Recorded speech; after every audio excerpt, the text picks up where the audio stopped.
Hello, everyone. This is Marita, one who catches lightning, with the Path of Ish podcast, Walking with Our Shadow, where we share ancient indigenous teachings of remembrance, all so we can walk and learn how to walk a path of radical self-love. As we take time today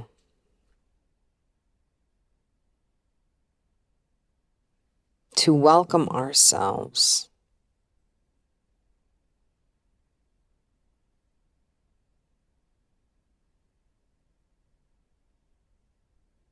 and then welcome others to the circle. I hope that you can allow yourself.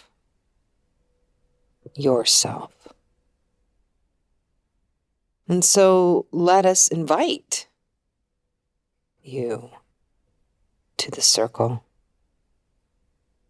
as we do our breath practice here from the Path of Ish, which we call Ik, in honor of the Nawal of the wind. And the Nawal of the wind in the Mayan calendar has un símbolo, un Nawal, a symbol, and it represents a doorway, a window.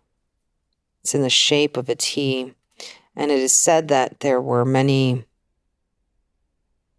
temples would have it, or places would have it, and it allowed the spirit to come in. And as we know, spirit is breath, and breath is life. Let us welcome life to the circle today. So let us begin with our first breath in and out through the nose, welcoming our mind into this time and into this place. In and out through the nose, welcoming our body into this time, into this place. In and out through the nose, welcoming our essence into this time and into this place. And as we settle down, thankfully, my animals around me have settled down.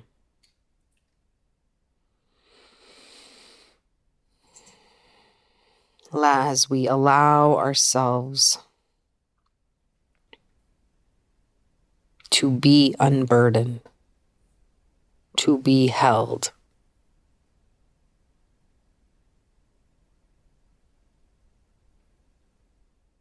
And so we call upon the energies that we are asking to hold us today.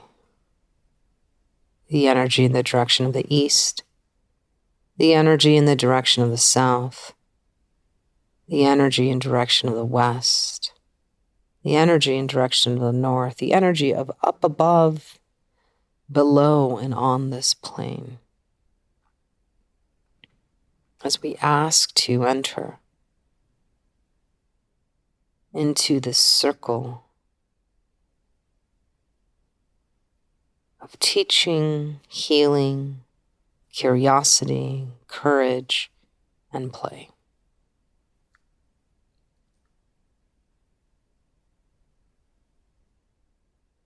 As I sit this morning recording this, I'm coming from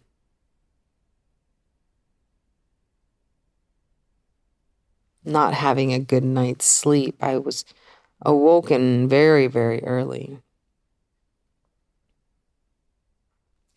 And I was unsure.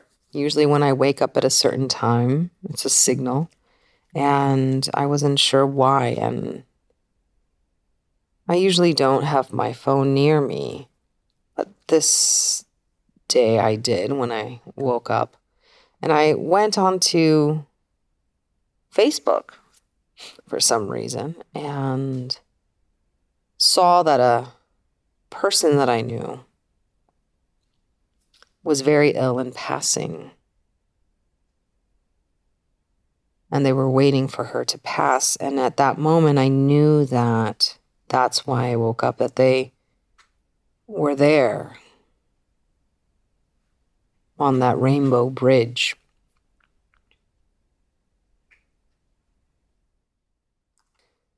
And this morning later on,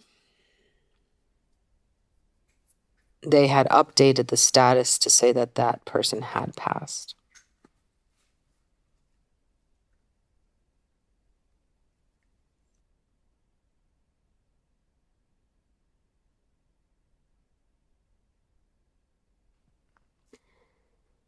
And one of the things that came up yesterday when I was awoken,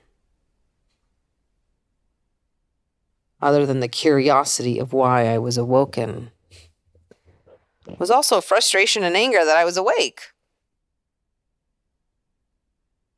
But many times my anger is truly an activation of my grief.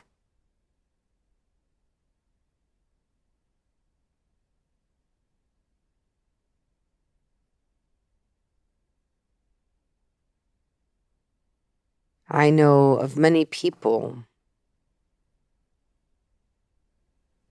right now who are preparing for death. I've sat with one for a couple of years, sitting in their wisdom, an elder, as they share their process of preparing to die.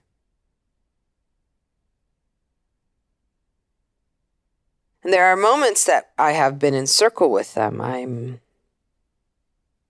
honored to be in circle with them twice a month, 2 to 3 times a month, every month.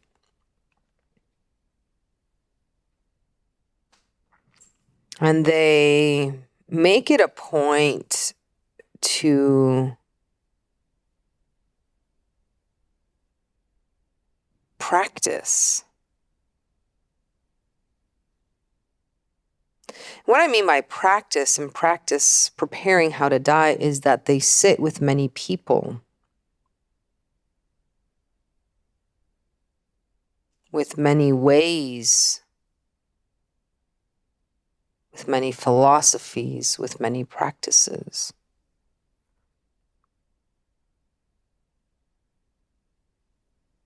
They sit with Buddhist practices, Native Indigenous practices. And one of the ones that they shared the most that was revolutionary for them were these somatic practices of trying to stay and be in their body, a body that is failing them. And they shared how they had struggled and kind of come in and out of the group, and then finally reached out to one of the teachers of the group because they felt that they were overwhelmed and that the class was moving on further. And the teacher said to them, "Don't worry, just be at your own pace. Everyone's here to have the experience that they need to have. So just show up for you." And they said, "Okay, that's nice. That sounds great, right, in theory, but what is the practice?" So they began again.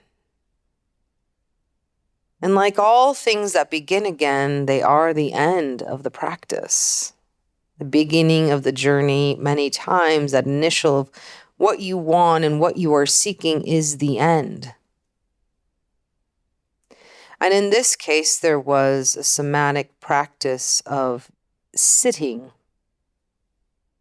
of truly being present, of being aware, of posture, of connection, of the soles of your feet to the earth. How then your bones and muscles stack up and create and hold each other in this posture of sitting.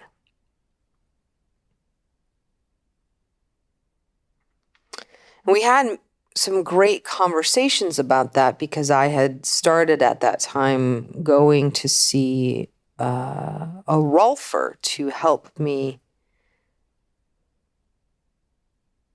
with my body.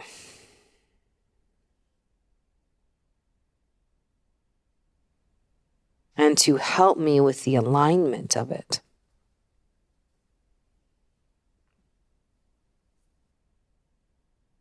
And it was a big thing for me to go and get body work from someone I didn't know.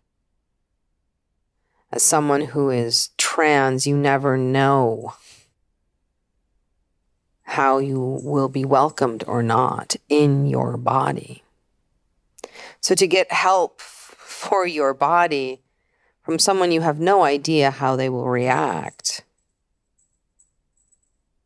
is always something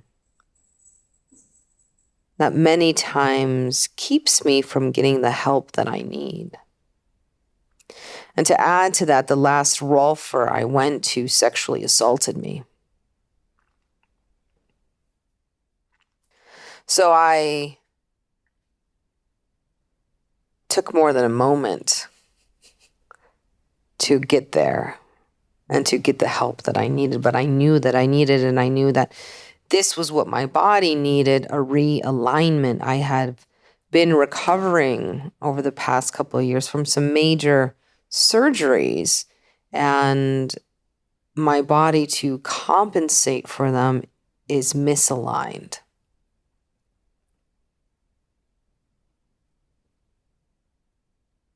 And so we had these conversations of just simple alignments.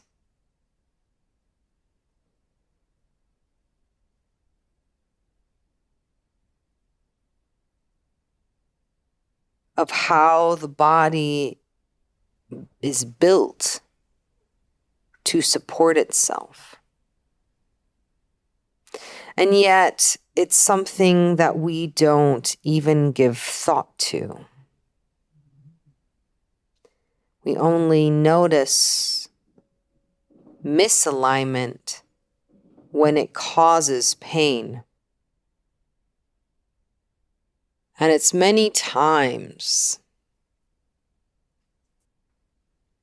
that we have to get that point when our body gets loud that we start to listen to it.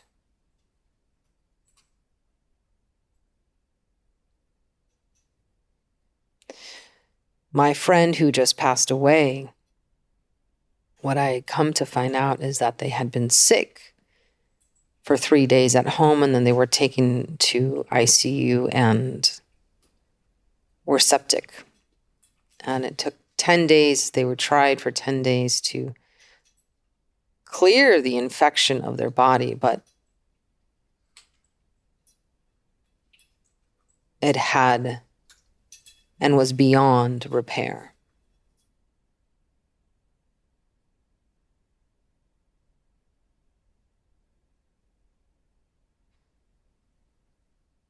And as I say this, I wonder that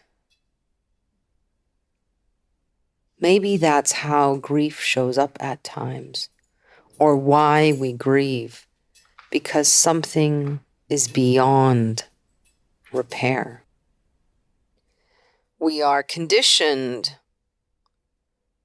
by society to think that humans can do anything. There is much focus put on how humans are evolutionary the best, that we are the best.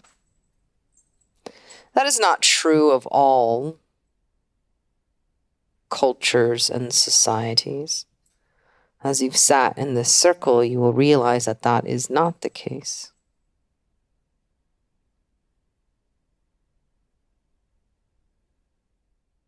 But still there is this need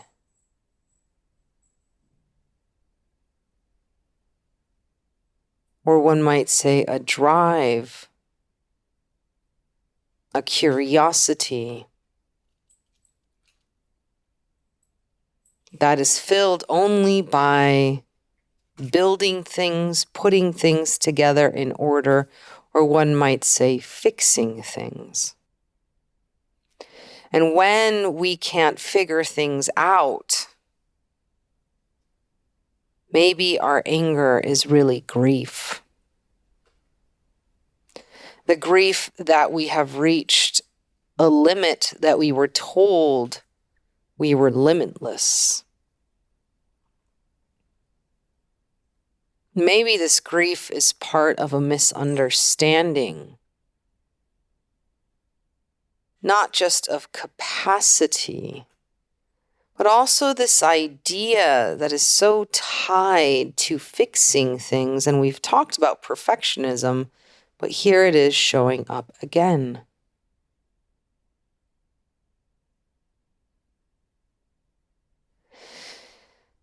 I'm currently working on a project and have been sharing with my students part of that project, and that is in the telling or retelling of creation stories of many people. And one of the stories comes from the Maya tradition. One we went over was the Azteca tradition. And we've gone over other traditions of plains, natives, and others. And when we were going over these stories from Central and South America, there's this curious thing.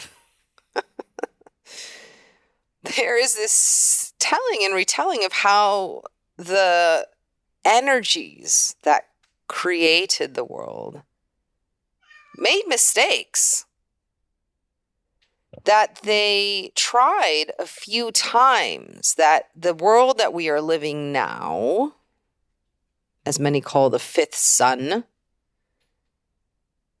is a result. In many of these creation stories, you see how it took them a while to figure out how to create humans and a human vessel and body that would be sustainable. And not only was it the vessel that they had to create and recreate and figure out, do we make it out of wood? Do we make it out of acorns? Do we make them fish people?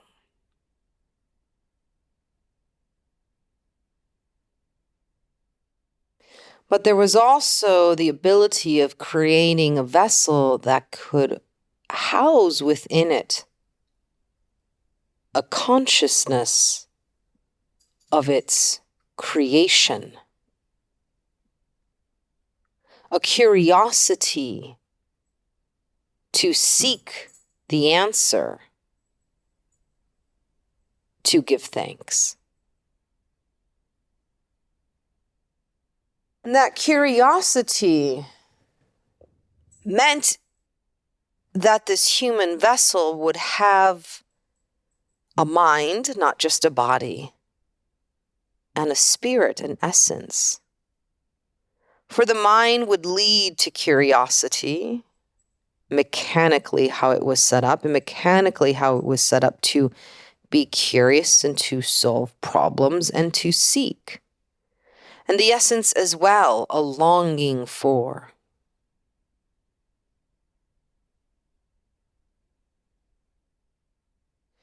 So if we take into account all of these pieces, we can see that the creation that we are in, this body and this vessel, the structure and the form,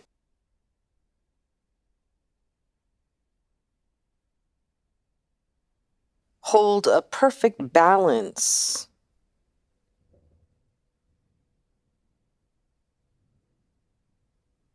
to reflect upon itself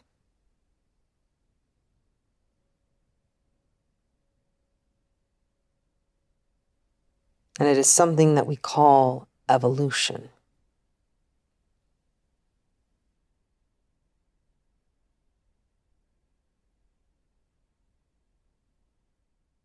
And if we allow ourselves to sit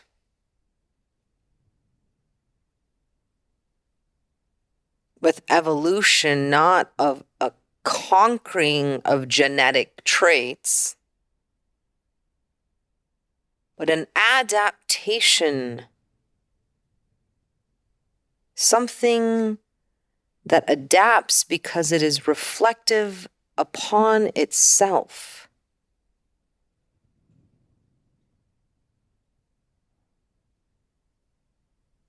And adapts and creates the possibility of a longer life,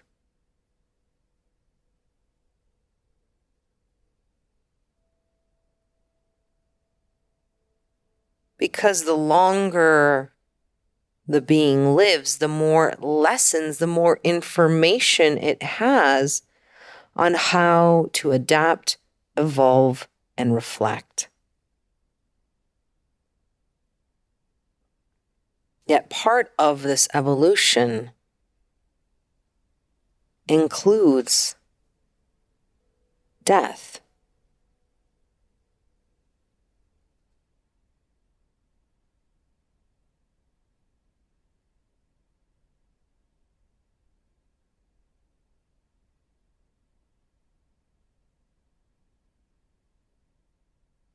We are not supposed to evolve beyond death.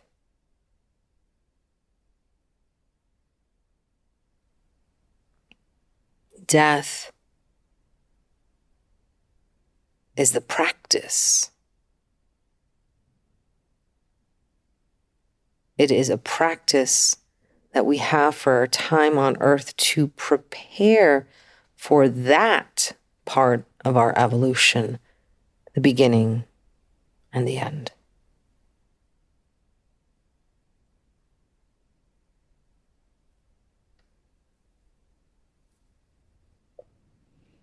And so as I sit this morning,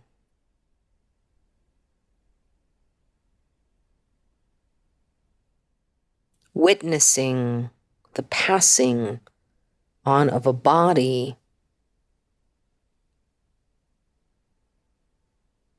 the death of someone's body as they move on to their next evolution of life. And as I sit with this elder who has told us this will be their last year because their body is not being able to hold itself any longer.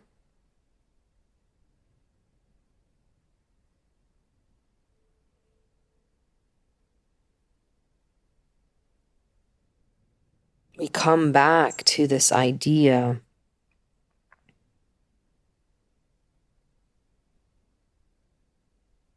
of the emotion of grief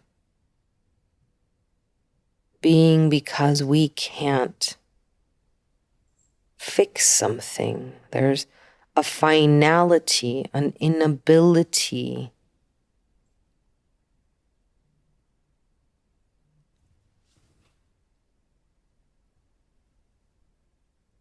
what we call loss.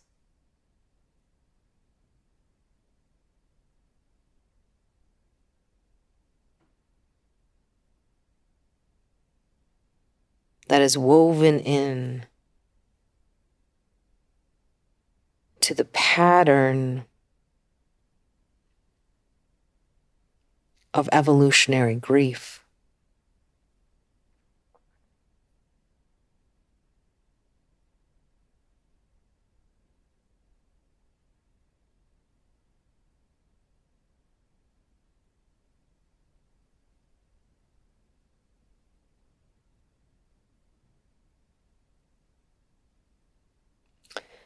They say in some circles that those who are grieving are the closest to the spirit world, that their prayers are the ones that are heard the loudest because they are not holding on just to this earthly pain. They are grieving the moving on. They're in that space in between life and death as they witness who they are grieving move on.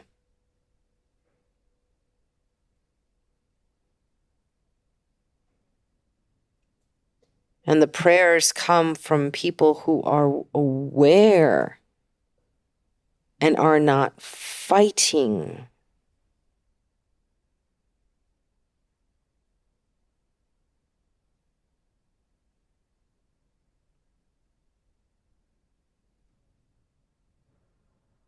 This process, this practice we call death. We have talked earlier on in another podcast about how there are some societies that are more conscious and do not deter away from death as much, who accept it as part of a cycle. Therefore, grief is something that they practice. And grief can show up as dancing someone literally to their grave. It is seen as a celebration of life. And many beings on this planet are walking that tightrope between life and death every day.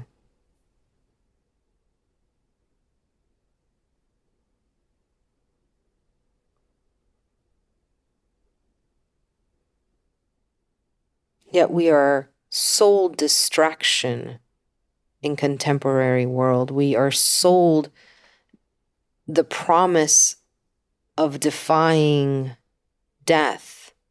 We are sold that there must be a solution.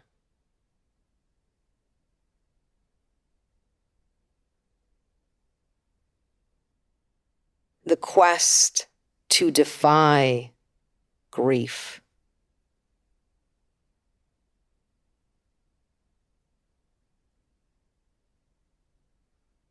Might be seen as the quest to solve everything.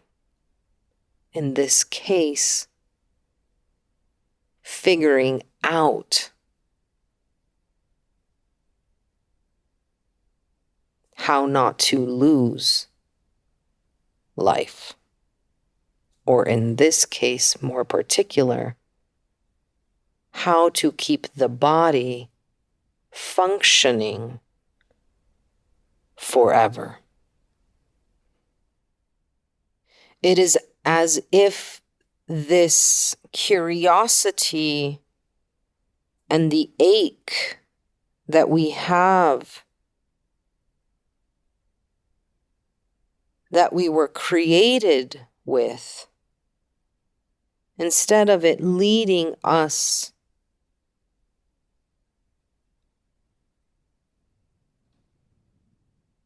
to give thanks and to understand that this is just one of the lessons of how to create on this planet in this form, in this way, we try to take place of the quote unquote gods.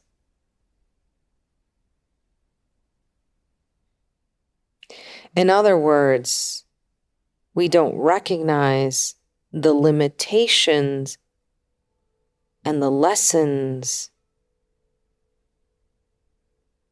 that can only be accomplished in a human form, and we see them as limitations only to be conquered instead of practices of grace. What if we could start seeing our limitations not as something to supersede and conquer, but of moments that we can have grace? We spoke a lot about amazing grace on another podcast.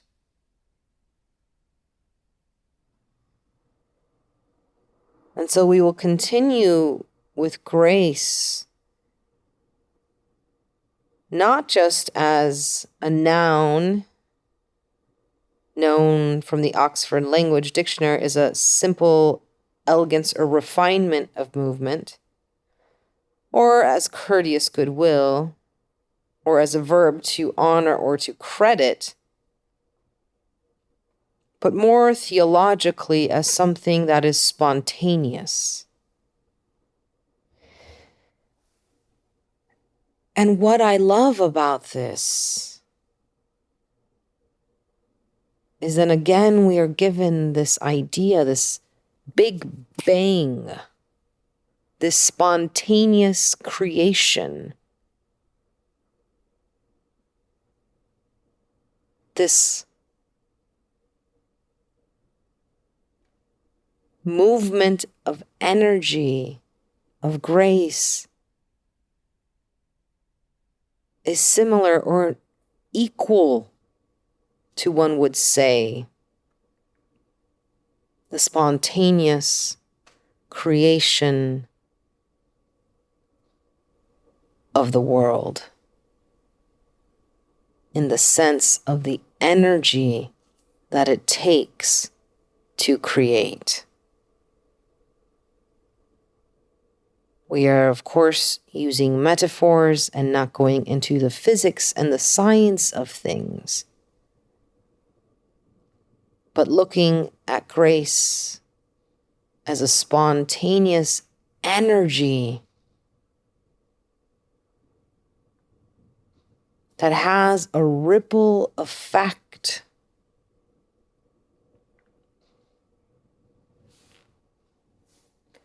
to create and shift and shape and influence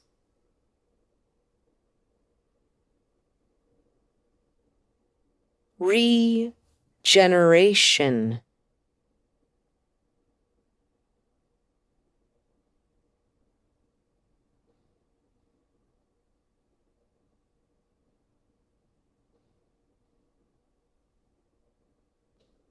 And if we can see grace and grief not as polar opposites, but as opportunities of reflection, and how these two energies work together, maybe we can reach or begin to invite ourselves the potential to examine this life not of just something that has been lived, but what you are creating, living now. And what have you learned in your practice of walking yourself home?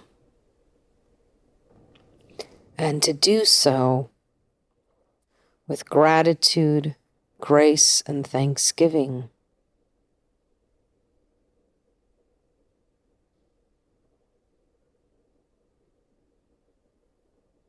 To and towards your human vessel that is not something to escape, conquer, or perfect, or to evolve beyond,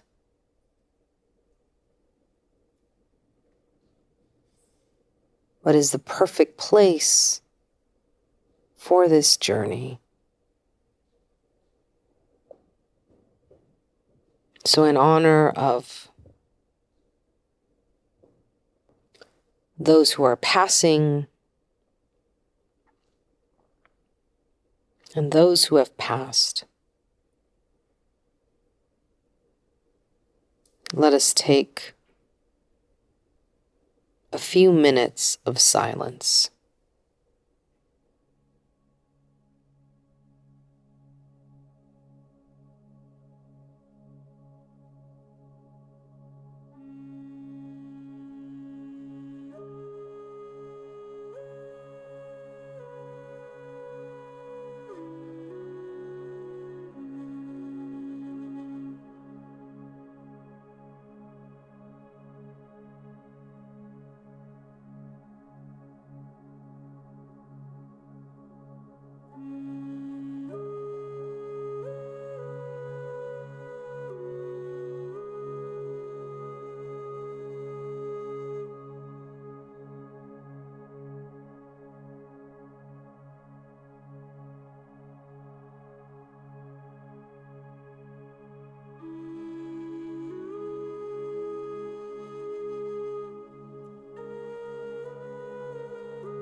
And as we slowly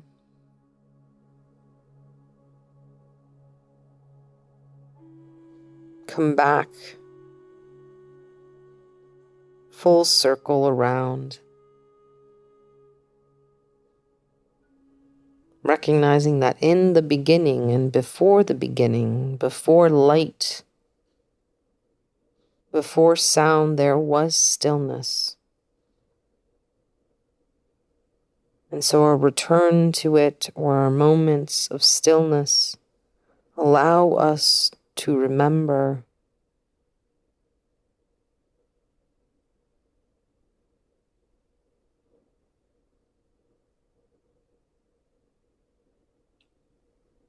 and welcome stillness as a part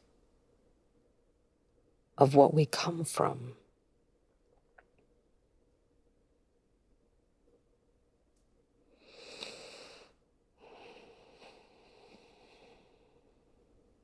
So giving gratitude to our ancestors and those who have passed, and to our friends and loved ones.